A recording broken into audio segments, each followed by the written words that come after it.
भास्कराय नमः। रविवार का दिन सूर्य नारायण भगवान का समर्पित है।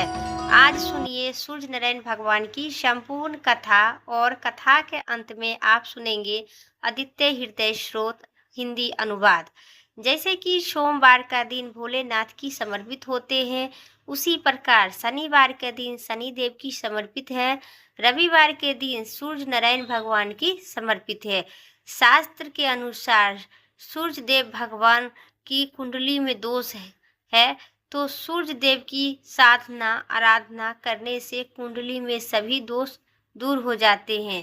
कुंडली में अगर सूर्य मजबूत अवस्था में हो तो समाज में व्यक्ति की खूब यश और सम्मान मिलता है, सुख समृद्धि होती है और निरोगी काया भी प्राप्त होती है। आज रविवार की पौराणिक कथा के अनुसार प्राचीन काल में एक वृद्धा अम्मा रहा करती थी। वह नियम रूप से रविवार का व्रत किया करती थी। रविवार के दिन सूर्य उदय से पहले उठकर बुढ़िया स्नान से निपुण होकर आंगन को गोबर से लीपकर स्वच्छ करती थी। इसके बाद सूर्य भगवान की पूजा करते हुए रविवार का व्रत कर कथा सुनकर भगवान को भोग लगाकर और स्वयं एक समय ही भोजन किया करती थी। सूर्य भगवान ने के अनुकंपा से बुढ़िया अम्मा की किसी प्रकार की कोई चिंता एवं कष्ट नहीं था। धीरे धीरे उनका घर धन धनय से भरपूर था और उस बुढ़िया को सुखी होते देखकर उनकी पड़ोसन ने उससे जलने लगी। बुढ़िया न गाय नहीं पाल रही थी, अतः वह अपने पड़ोसन के आंगन में से गाय का गोबर लाकर और आंगन लीपती थी। पड़ोसन ने कुछ सोच समझकर अपनी गाय को घर के भीतर बांध कर रखी। रविवार को गोबर न मिलने से वृद्धा अपना आंगन नहीं लीप सकी। आंगन न लीप पाने के कारण वह बुढ़िया ने सूर्य भगवान को भोग नहीं लगा पाई और उस दिन स्वयं भी भोजन नहीं की। रविवार को सूर्य अस्त होने पर बुढ़िया भूखी प्यासी सो गई। प्रातः काल सूर्य उदय से पूर्व उस बुढ़िया की आंख खुली तो खुली ही रह गई। अपने घर के आंगन में सुंदर गाय और बछड़े को देखकर हैरान हो गए कि और लगातार उसको घास चारा खिलाने लगे।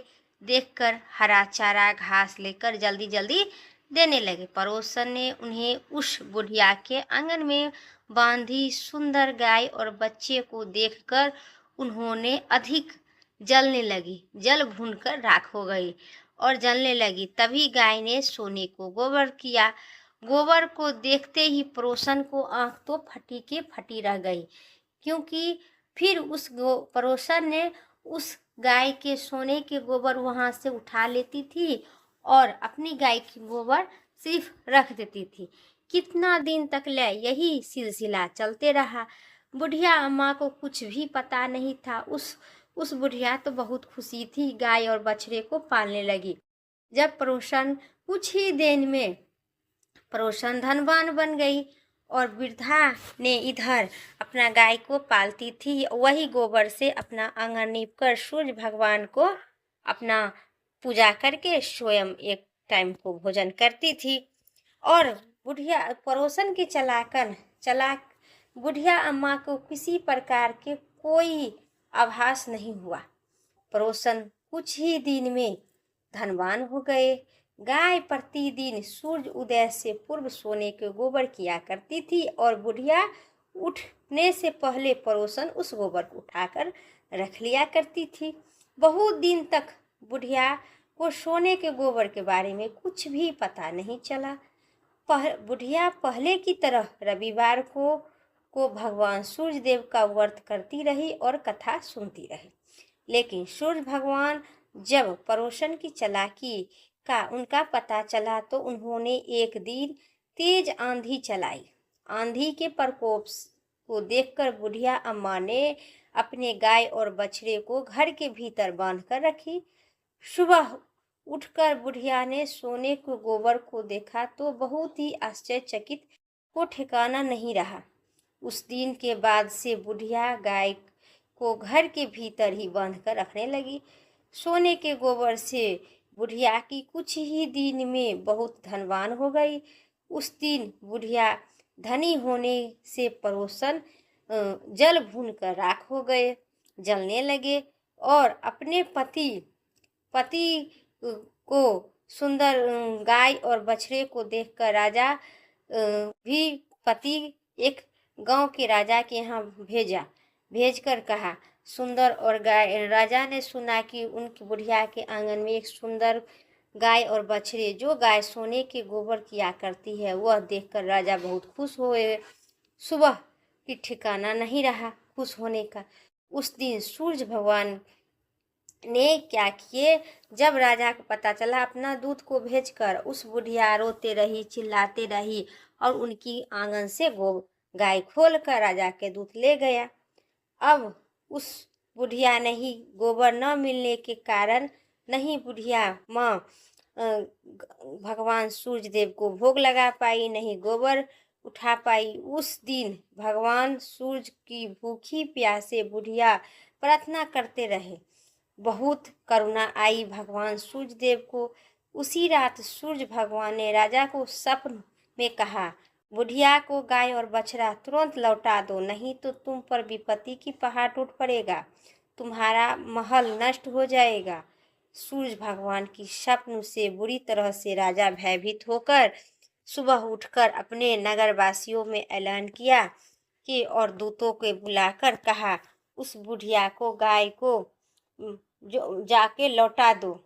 राजा ने फिर बुढ़िया को बुलाकर आदर सम्मान के साथ राजा बहुत सी धन देकर अपनी गलती के लिए क्षमा भी मांगे। राजा ने फिर पड़ोसन को बुलाकर और उनके पति को बुलाकर उनका दुष्टाचार के लिए दंड भी दिए। फिर राजा ने पूरे राज्य में घोषणा करवाई कि सभी स्त्री एवं पुरुष रविवार का व्रत किया करो। रविवार के व्रत करने से सभी लोगों के घर में धन धनाय भर जाएगा, राज्य तय से चारों ओर खुशहाली छाएगी, स्त्री पुरुष सुख जीवन यापन करने लगेंगे तथा सभी प्रकार के शारीरिक कष्ट पीड़ा दुख दूर होगा, धन धनाय भरपूर होगा, निसंतानी की संतान की प्राप्ति होगी और सभी पति पत्नी स्त्री पुरुष सुख पूर्वक जीवन यापन करने लगेंगे। इसी प्रकार से उस दिन से रविवार की व्रत के लिए सभी माता एवं बहनें रविवार करते हैं और इस कथा को सुनते हैं। प्रेम से कहिए भगवान सूर्य नारायण भगवान की जय। अब सुनिए आदित्य हृदय स्रोत हिंदी अनुवाद।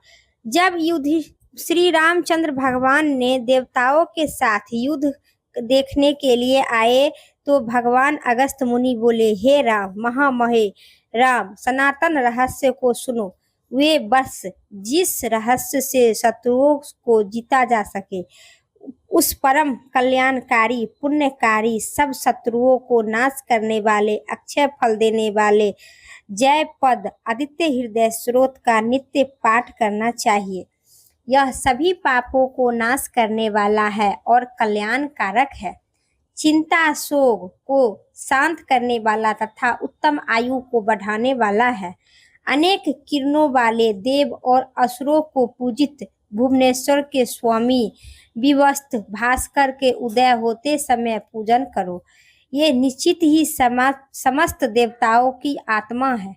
ये अपनी किरणों से सबकी रक्षा करते हैं। हे तेजस्वी देवताओं, असुर तथा समस्त लोगों की रक्षा अपनी किरण से करते हैं।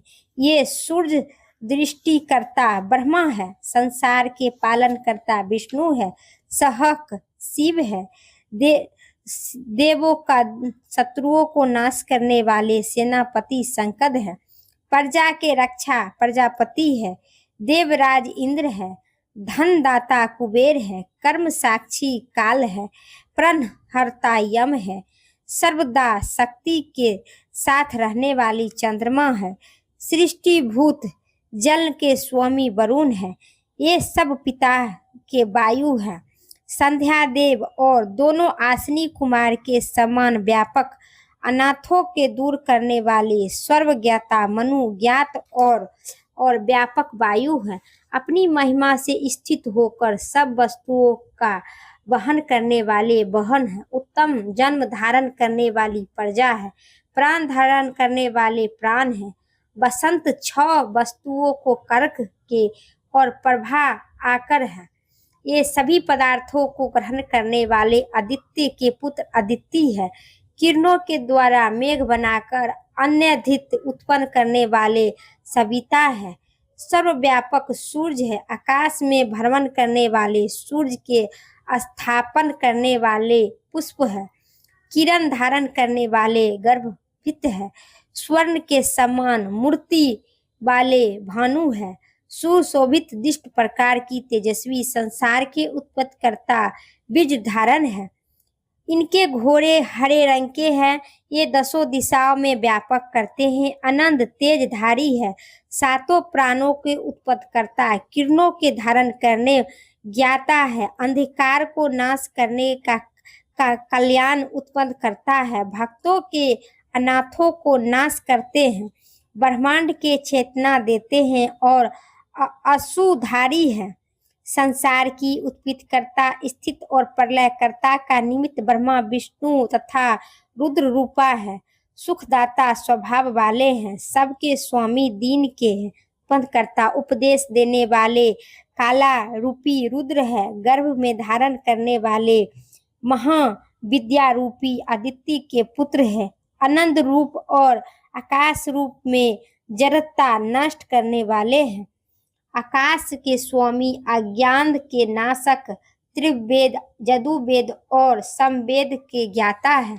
समस्त वृद्ध, पूर्ववर्ता और चेतना देने वाले, जल देने वाले, विधवा चल के ग्रहण गर्म को चलने वाले, जगत निर्माण के संकल्प वाले, किरणों के मंडल वाले, सबके मृत्यु तक पहुंचाने वाले, पीले वर्ण वाले, सबका सहकार करने वाले, सर्वज्ञा महारूपी, सबके पसंद करने वाले, समस्त कार्य को उत्पत्ति के कारण हो। नक्षत्र ग्रहण और तारों के स्वामी है। समस्त वस्तुओं के उत्पत्ति है। तेजों में भी तेजवी, ऐसा द्वादश रूपी सूर्य आपका नमस्कार है। पूर्व पर्वत पर उत्तरागिरी तथा पश्चिम पर्वत पर अंतरागिरी को नमस्कार है। आकाश में ज्योति गणों अधिपति और दीनपति को नमस्कार है। सबके उदयता ब्रह्माधिक विजय को नमस्त होने वाले आनंद रूपी हरे घोड़े वाले सूर्य को नमस्कार है। संसार के समस्त प्राणियों को जिसकी किरणों से वह आदित्य को मैं नमस्कार करती हूँ। उग्र स्वरूपा, दुष्ट के लिए वीर, शक्तिशाली और संहारशी के लिए भगवान सूर्य नारायण को नमस्कार है। कमल के विकास करने वाले, प्रचंड तेज धारण करने वाले श्री सूर्य देव को नमस्कार है। ब्रह्मा शिव विष्णु के स्वामी सूर्य नमस्कार है। देवताओं के ज्ञान रूपी भास्कर को नमस्कार है। सर्व साक्षी रुद्र शरीरधारी को नमस्कार है। अज्ञान रूपी तत्व जड़ और शक्ति नाश करने वाले शत्रुनाशक आत्म को नमस्कार है। कीर्ति ग्रहण के नाश करने वाले स्वामी देवताओं को नमस्कार है। स्वर्ण करने वाले विद्युती हरि को नमस्कार है। अंधकार को नाशक दीप्तमान लोक साक्षी को नमस्कार है। हे प्रभु, अपनी किरण से प्राणियों को नाश करते हैं, उनकी सृष्टि करते हैं, समुद्र जलों को सोखते हैं, तट पे और विष्ट करते हैं। ये सभी प्राणियों के सोने पर जागते हैं, क्योंकि उनमें अंतिम रूप ये सब स्थित है। ग्रह को अग्नि को फल स्वरूप है। देवता ज्ञानों को फल तथा समस्त लोगों में कुछ भी कार्य उन सब का स्वामी है। घोर संकट के समय ग्रहण वन में भी भय को समय इनका स्मरण करने से रामचंद्र कोई भी दुख नहीं पड़ता है। इन देवताओं जगतपति सूर्य की एकमात्र चित्त होकर पूजा करो। इस आदित्य स्रोत का 3 बार पाठ करने से युद्ध में विजय की प्राप्ति होगी। हे महामहे, इसी क्षण तुम रावण को वध कर सको। ऐसा कहकर अगस्त्य मुनि जहाँ से आए वहाँ चले गए। इस आदित्य हृदय स्रोत को सुनते के पश्चात तेजस्वी श्री रामचंद्र जी शोक नष्ट हो गया और वे प्रसन्न हुए। उन्होंने शुद्ध कारण होकर आदित्य हृदय स्रोत को संपन्नता का धारण किए। सूर्य की ओर देखकर आदित्य हृदय स्रोत का पाठ से श्री रामचंद्र भगवान बहुत प्रसन्न हुए। बलि रामचंद्र जी की युद्ध होकर 3 बार आचमन किए और धनुष लेकर रावण के ओर देखकर प्रसन्न से विजय की प्राप्ति की इच्छा से आए और सब प्रकार के प्रयत्नों से उनका वध करने के लिए उद्यत हुए। देवताओं के मध्य में वर्णमाला सूर्य रावण का नाश जानकर प्रसन्न होकर श्री रामचंद्र जी की ओर उन्हें बोले, हे राम, जल्दी उठो करो। इति श्री वाल्मीकि रामायण आदित्य हृदय स्रोत संपूर्ण हुई। प्रेम से करिए सूर्य नारायण भगवान की जय। आज की वीडियो पसंद आई एक लाइक करके कमेंट बॉक्स में सूर्य नारायण भगवान की जय जरूर लिखिएगा।